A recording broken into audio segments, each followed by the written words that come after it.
Hello everybody and welcome to my English class. Today we are going to read the story The Fun They Had, which is the first lesson in Behive of class 9 English literature textbook. Now this story tells us about future education. It's a comparison between the present day education and futuristic education. How things are going to be. Now let us do a little bit of guesswork based on the pictures given here in your textbook in the first page. You find a boy sitting in front of the computer monitor. He has got a keyboard, and then you can see a girl also. She has a monitor sitting in a virtual classroom, and you find a robotic teacher. You can see moving e-text. If you can, I hope it is clear enough. I don't know how to do it. It's big enough, I think. No. Right, this is the maximum size you can get. I believe you can see them. Even in your textbooks, you can see these pictures. All these represent schools of the future. What do you understand from this? Do you find any teacher here? You find a robotic teacher. A robo is going to be the teacher, a mechanical teacher, not a human teacher. So this is all about future education, how education is going to be in future. Now, do you find a classroom setup as you have in your regular schools, where a teacher walks into your class and so many of you are sitting in the classroom? You don't find that setup anywhere. You see that a boy is sitting individually, separately, and you can see another girl is sitting in her own room. So they are all sitting all alone at home, right, in their study rooms at home. So let's go into the story. Before you read, the story we shall read is set in the future. As I was telling you, the story is all about future schools. So the whole story is set in future time, when books and schools as we now know them will perhaps not exist. So in future, you will see that there are no books and there are no schools. Just like we are going through now, you are not going to find such a schooling system at all. How will children study then? The diagram below may give you some ideas. So we already discussed the diagrams, isn't it? These pictures.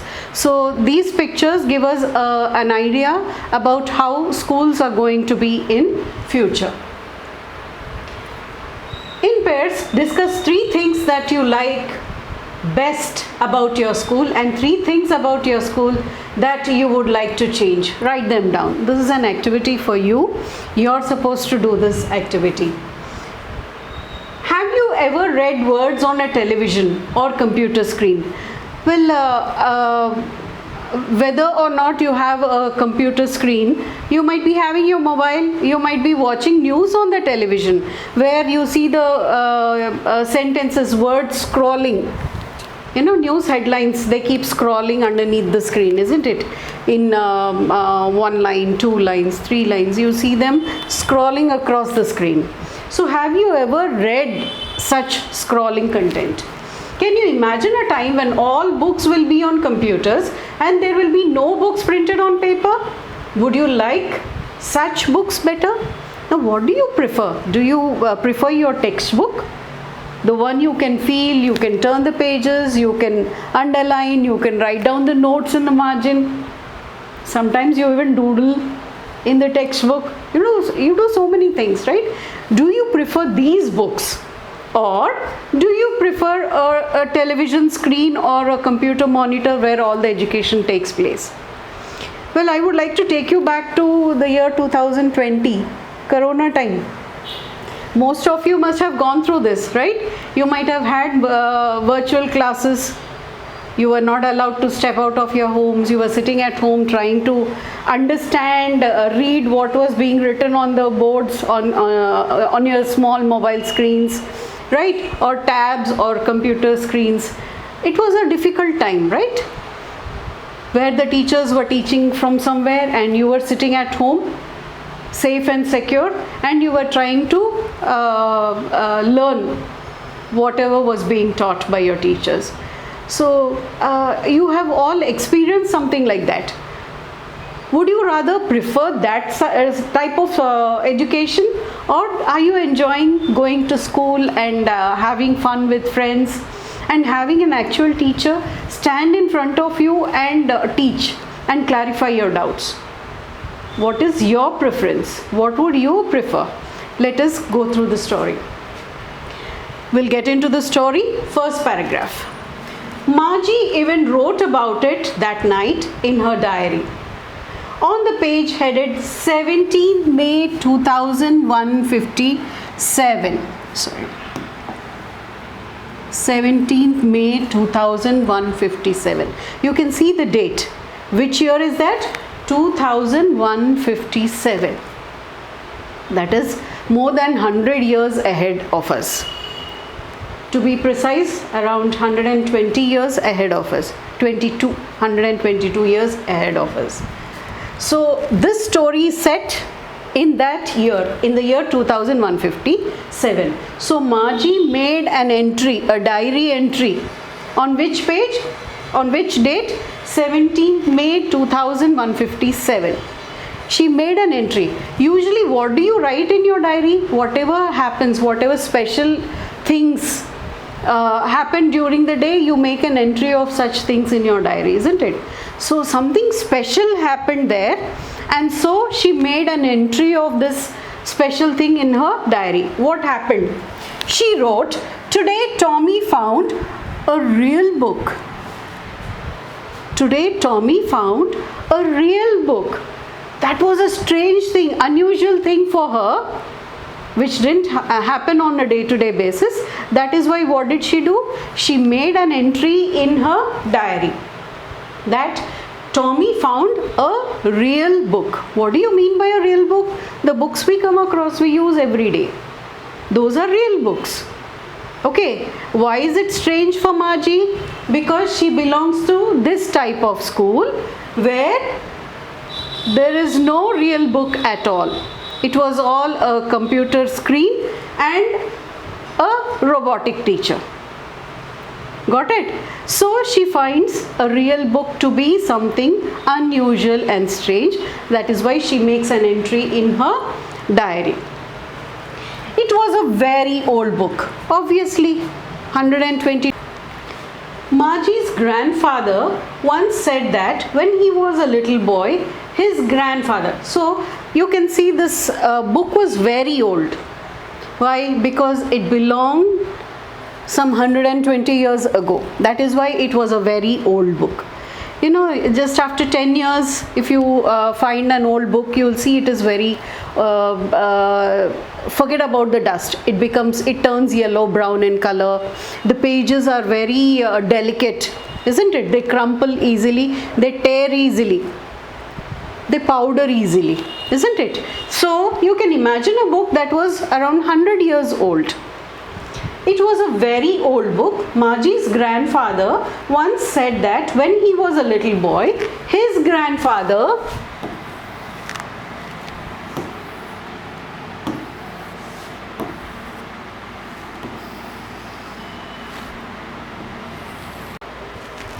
Margie's grandfather told her that his grandfather told him that there was a time when all stories were printed on paper. This was unusual for Margie. One thing, for the first time she saw a real book. Second thing, her grandfather told that his grandfather, that means it was 4 generations ahead of her. You understand? 4 generations ahead. He was saying that it seems in those days, in my grandfather's days, books were printed on paper. That means they never saw books on paper, printed on paper. They turned the pages, which were yellow and crinkly. I was discussing this, right? The pages turn yellow when they become old. Which were yellow and crinkly. Crinkly means, you know, with all crumpled up. and it was awfully funny to read words that stood still. It was awfully funny to read words that stood still instead of moving the way they were supposed to. This tells us another difference between present day schooling and those days in future. In future, they always had this scrolling text, like I was talking about the news on television, where the words keep scrolling, the news headlines keep scrolling underneath. So these people, Margie and Tommy, they were used to schools where the books content used to keep scrolling across the screen. They are not used to words that stood still instead of moving. Okay, it was funny for them that the words were not moving at all. Once something is printed on a paper, it will remain there as it is, isn't it? It doesn't move. So Margie and Tommy found this very funny, that these words were not moving at all. Instead of moving the way they were supposed to on a screen, and then they turned back to the page before. It had the same words on it that it had when and then when they turned back to the page before, it had the same words on it that it had when they read it the first time. Earlier, whatever words were there on that page, when they turned back to that page, the same words would be there, which was not the case with the words on the screen. So that was something strange for them, unusual for them, funny for them. "Gee," said Tommy, "what a waste. When you're through with the book, you just throw it away, I guess."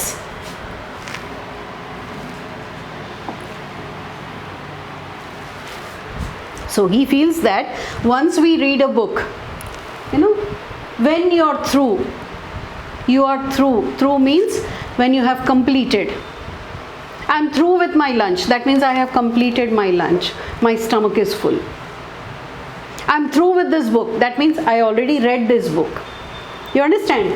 So when you're through with the book, you just throw it away, I guess. So he feels that once we read the book, we have to throw it away. He feels that it is a waste. Right?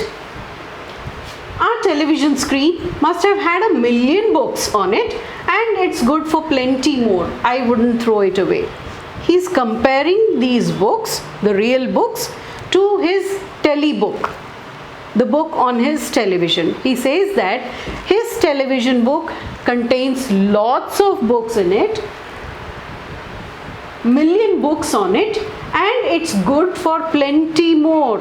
It can hold many more books. 1 million books are there, but still many more books can fit into it. The data space, it depends on how much space is there, right? I wouldn't throw it away. I won't throw my television book away, he says, right? Same with mine, said Margie. She was 11 and hadn't seen as many telebooks as Tommy had. He was 13. Have you noticed the use of the word?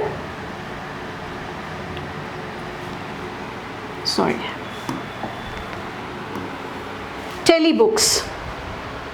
Telebooks means books on the television screen. Got it?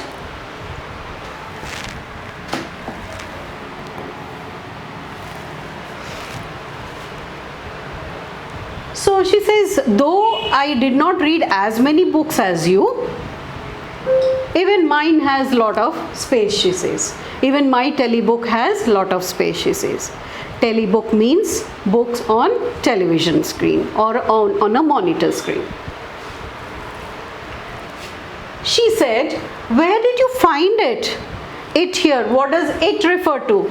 It refers to the real book they found. Tommy found a real book. That was the diary entry, isn't it? So Tommy found this book. So she's asking him, where did you find it? In my house, he pointed without looking. because he was busy reading. In the attic. So he said, I found it in my house, in the attic. Attic is the loft where you keep unwanted things, which you could get back to later. Things that you could get back later, you store them in the attic space, isn't it? So he says he found a book in the attic in his house. What's it about? So what is the book about? What is written in this book? She asked him. And what is the answer she gets? School. What is written in the book? What is the concept of the book? It is about school. So isn't it strange that there is a complete book written about school? Let us see ahead in my next video. Hope you are able to understand well. You're enjoying my lesson. If you do, please do subscribe and share it with your friends so that they can take advantage of my lessons. Thank you all. See you in my next video.